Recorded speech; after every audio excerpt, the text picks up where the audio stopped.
Bir gün hayat benden kaçar. زنی تو سینم زیر دلم درد داره انگار من دیوونه میرم بیرون ولی عاقل میرم خونه دیگه کارم شده از بیرون تنها برم مشخونه Ölürüm belki rüyada, boğulurum bir deryada.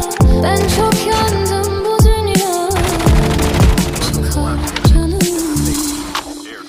gözüm kalmaz. Bir gün hayat benden kaçar. Aramıyorum, aramıyorum, dert Tabutumu var ya. dostlar açar. Şiirimden sözler Ben o uçar. aklıma Türküm böyle- kalmaz, sazım kalmaz. Beni dağlar unuturlar, o diyarlar unuturlar.